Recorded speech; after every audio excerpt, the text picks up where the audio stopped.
بسم الله والصلاة والسلام على رسول الله أشهد أن لا إله إلا الله وحده لا شريك له وأشهد أن محمدا عبده ورسوله أما بعد فقد قال الله سبحانه وتعالى أعوذ بالله من الشيطان الرجيم بسم الله الرحمن الرحيم اقترب للناس حسابهم وهم في غفلة معرضون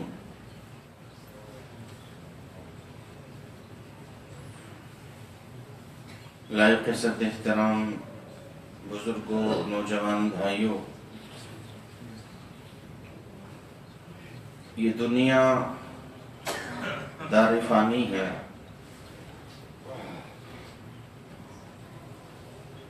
یہ نہ صرف اپنے چاہنے والوں کو بلکہ اپنے سے نفرت کرنے والوں کو بھی نہیں چھوڑتی۔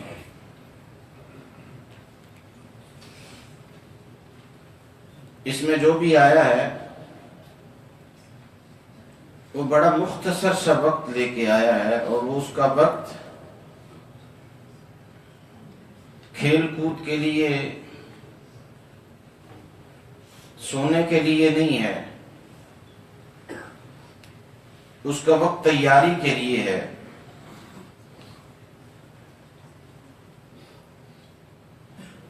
اس کو آپ یوں سمجھ سکتے ہیں کہ جیسے ہر سال بعد بچوں کے امتحانات ہوتے ہیں، جب اسٹوڈنٹ ایگزامینیشن ہال میں بیٹھتے ہیں تو پھر انہیں پورے سال کا ایک ایک دن یاد آتا ہے کہ میں نے کیسا گزارا۔ اگر تو محنت کی ہو، مجاہدہ کیا ہو، مشقت اٹھائی ہو، پھر اس کے لیے بڑی آسانی ہوتی ہے، وہ بڑی آسانی سے وہ پیپر حل کر لیتا ہے۔ لیکن جس اسٹوڈنٹ نے سال بھر غفلت کی اور کھیل کود میں وقت ضائع کر دیا، سو کے وقت گزار دیا، تو پھر وہ ہال میں اپنے ماتھے کو، اپنی پیشانی کو پکڑتا ہے اور کہتا ہے کاش اگر میں پڑھ لیتا تو بڑی آسانی سے یہ پیپر حل کر لیتا، بڑی میرے لیے آسانی ہو جاتی۔ تو یہ دنیا بھی ایسے ہی سمجھیں، ایک سال ہمیں ملی ہے اور پھر ہمارا پیپر ہونے جا رہا ہے میدان محشر کی صورت میں، اور پھر وہاں ہمیں ایک شیٹ ملے گی جس پہ ہماری زندگی کے سارے سوالات ہوں گے، اور پھر ہم نے ان کے جوابات دینے ہوں گے۔ اگر تو ہم نے تیاری کی ہوگی ان سوالات کے جوابات کی تو بڑی آسانی سے جواب دے لیں گے، اور اگر تیاری نہ ہوئی تو یہی کہا جائے گا ہاں ہاں لا ادری، مجھے تو کچھ پتا نہیں کیسے گزار کے آ گیا۔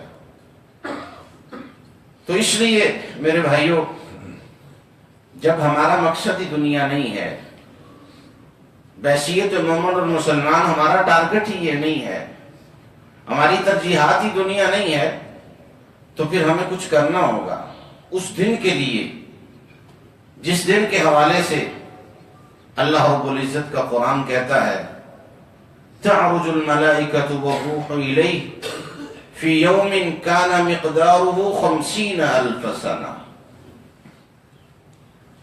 کہ اس دن کا آپ اندازہ کریں کہ وہ دن اتنا بڑا ہوگا کہ جیسے ہماری زندگی کے 50,000 سال پر مبنی ایک دن ہوگا۔ 50 دن نہیں، صرف 50 سال نہیں، بلکہ 50,000 سال کا ایک دن تصور کیجئے ذرا۔ اور اسی دن کی طوالت کے حوالے سے قرآن سورہ مزمل میں کچھ یوں کہتا ہے کہ فَكَيْفَ تَتَّقُونَ إِن كَفَرْتُمْ يَوْمًا يَجْعَلُ الْوِلْدَانَ شِيبًا، کہ کیسے دنیا اس دن کا انکار کرتی ہے کہ جس ایک دن کے اندر صبح کو بچہ بچہ ہوگا، جب اس دن کی یعنی سورج ڈھلے گا، شام آئے گی تو وہ بچہ بوڑھا ہو جائے گا. اتنا طویل دن ہے، اتنا طویل دن ہے. اور پھر آپ اچھی طرح سمجھتے ہوں گے، اگر زندگی میں کبھی اتفاق ہوا ہو، اور یقیناً ہوا ہوگا، کہ پریشانی کے لمحات بڑی مشکل سے گزرتے ہیں. خوشی میں نہیں پتہ چلتا، سال بھی ہم کہتے ہیں جی سال کا پتہ ہی نہیں چلا. اور جس بندے نے ایک رات پریشانی کی گزاری ہے، اسے پوچھ لے کہ رات کتنی بڑی ہوتی ہے. اسی لیے کہتے ہیں نا کہ رات کی قدر بیمار کو ہوتی ہے، اس لیے کہ وہ ساری رات بھر جاگ کے گزار دیتا ہے. تو اتنی دن کی طوالت اور پھر پریشانی کا عالم. حدیث کچھ یوں گویا ہے، فرمایا نبی کریم صلی اللہ علیہ وسلم نے کہ تدنى الشمس یوم القیامہ کمقدار میل. یہ سورج آج ہم سے کوسوں میل دور ہے، اور پھر بھی ہم اس کی تپش برداشت نہیں کر سکتے. گرمی ہو اور ایک لمحے کے لیے اس میں کھڑا ہونا پڑ جائے تو ہم بھاگ کے کوئی سایہ ڈھونڈتے ہیں کہ گرمی ہمیں کھانے جا رہی ہے. نبی کریم صلی اللہ علیہ وسلم نے فرمایا یہی سورج تم سے صرف ایک میل بھر کے فاصلے پہ آ جائے گا. اور میل اگر ایک تو یہ مسافت والا میل لیا جائے تو پھر کچھ بات سمجھ آتی ہے کہ چلیں کچھ تو گیپ ہے ایک میل کا. لیکن ایک میل عربی میں اس سلائی کے لیے بھی کہا جاتا ہے جس سے ہم سرما لگاتے ہیں. اس سلائی پہ بھی میل کا ہی لفظ بولا جاتا ہے. اگر اس میل سے وہ میل مراد ہوا تو ہم کہاں جائیں گے؟ پھر تو یوں سمجھیں کہ سر پہ سورج رکھا. اتنی دور سورج کی اگر تپش ہم سہ نہیں سکتے، برداشت نہیں کر سکتے، تو میرے بھائیو ہمارے یہ نازک بدن، ہمارا یہ نازک جسم کیسے سر پہ کھڑے سورج کی تپش برداشت کر لے گا؟ اور پھر تبھی نبی کریم صلی اللہ علیہ وسلم نے فرمایا یکون الناس علی قدر اعمالهم فی العرق، کہ پھر اسی وجہ سے جب سورج بالکل سر پہ رکھا ہے تو لوگ اپنے اعمال کے مطابق اپنے اپنے پسینے میں ڈوبے ہوئے ہوں گے.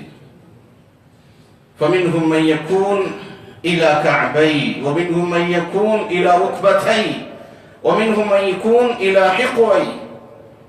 نبی کریم صلی اللہ علیہ وسلم نے فرمایا کچھ کا پسینہ تو ان کے ٹخنوں تلک ہوگا، کچھ کا پسینہ ان کے گھٹنوں تلک ہوگا، اور کچھ کا پسینہ ان کے منہ تک ہوگا. الى حقوي.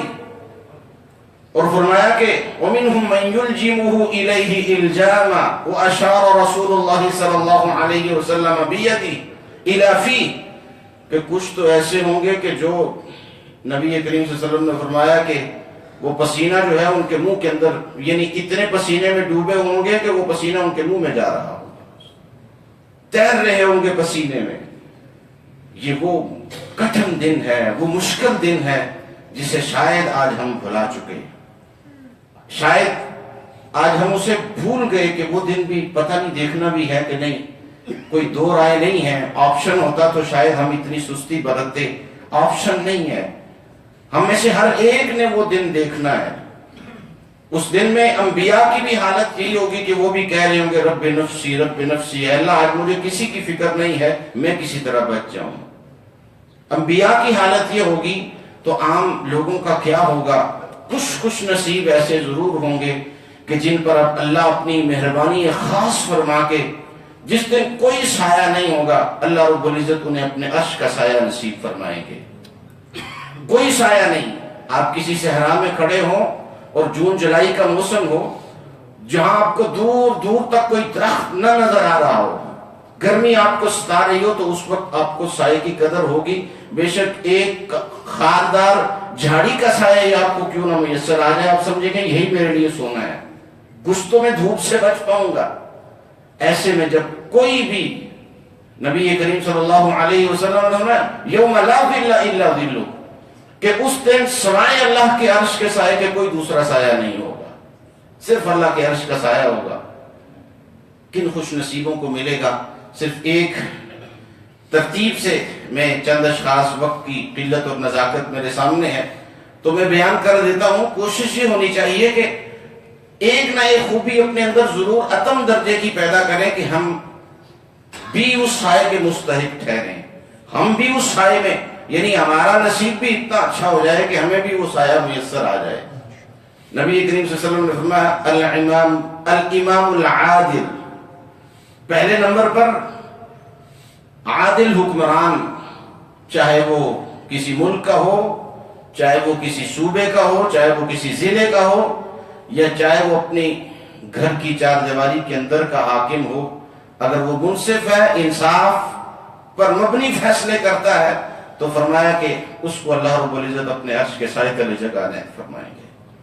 اور دوسرے نمبر پر فرمایا کہ وہ خوش نصیب ہے وہ نوجوان شاب نشأ فی عبادت اللہ، وہ خوش نصیب وہ نوجوان ہے، میری ملت کے نوجوانوں آج نہ جانے ہم کہاں کھو چکے، ہماری آج ترجیحات بدل گئی۔ تمہاری صورت میں تو زمانے نے محمد بن قاسم دیکھا کہ جس نے کروڑوں لوگوں کو مسلمان کیا اور کہاں سے کہاں اس دین اور تبلیغ کی خاطر سفر کیے اور اپنے آپ کو مشقت میں ڈالا۔ آج میرے نوجوان کو تو اپنی تاریخ کا پتہ نہیں ہے۔ تو عرض کرنے کا مقصد یہ ہے، دوسرے نمبر پر فرمایا نبی صلی اللہ علیہ وسلم نے وہ نوجوان جو اللہ کی عبادت میں اپنی جوانی صرف کر دیتا ہے، اللہ رب العزت قیامت والے دن اس کو بھی بلائیں گے اور اپنے عرش کے سائے تلے جگہ عنایت فرمائیں گے۔ تیسرے نمبر پر فرمایا کہ ایسے شخص کو اللہ رب العزت اس آدمی کو اپنے سائے کی تلے جگہ عنایت فرمائیں گے، دعتہ امرأۃ ذو منصب، کہ جس کو ایک حسن و جمال والی، ایک منصب والی عورت بد کرداری کی دعوت دے اور وہ یہ کہہ کہ اس کی دعوت کا انکار کر دے کہ انی اخاف اللہ، میں اپنے رب سے ڈرتا ہوں، میرے دل میں میرے رب کا خوف ہے، اس لیے میں تیری دعوت کو نہیں مانتا۔ اللہ رب العزت اس خوش نصیب کو بھی اپنے عرش کا سایہ نصیب فرمائیں گے جس نے اپنا زندگی میں دامن بچائے رکھا۔ اور فرمایا وَرَجُلٌ، ایسا نوجوان بھی ذکر اللہ خالیا ففاضت عینا، رات تنہائی کے عالم میں بیٹھا تھا، دنیا سے بالکل بیزار ہو کے، اور اللہ کو یاد کرنے لگ گیا اور اللہ کو اپنی آنکھوں کے سامنے لے آیا۔ اس پہ اتنی ہیبت طاری ہوئی، اللہ کا اتنا خوف طاری ہوا کہ اللہ کو یاد کرتے کرتے اس کی آنکھوں نے آنسو بہانے شروع کر دیے، آنکھوں سے آنسو جاری ہو گئے۔ فرمایا اس شخص کو بھی اللہ اپنے عرش کا سایہ نصیب فرمائیں گے۔ تو میرے بھائیوں، یہ 7 لوگ نبی کریم صلی اللہ علیہ وسلم نے ہمیں بتائے ہیں، اور ایک وہ شخص بھی ہے رجل تصدق بصدقہ، ایک وہ شخص ہے کہ جو ایسا صدقہ کرتا ہے کہ جس کا دایاں ہاتھ خرچ کرتا ہے اور بائیں کو خبر تلک نہیں ہوتی۔ دائیں ہاتھ سے اس نے صدقہ کیا اور اتنی اس نے چھپا کے وہ صدقہ کیا کہ اس کے بائیں ہاتھ کو خبر تک نہ ہوئی۔ یہ وہ صورتیں ہیں کہ اتنے مشکل حالات میں بھی اللہ نے ہمارے لیے کچھ بچنے کی صورتیں ضرور رکھی ہیں۔ یہ اللہ کی مہربانی خاص ہے، اگر وہ ایسا نہ کرتا تو ہم کہاں جاتے۔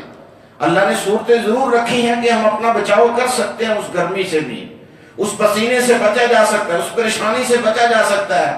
کس صورت میں؟ اور بڑا آسان حل رکھا ہے۔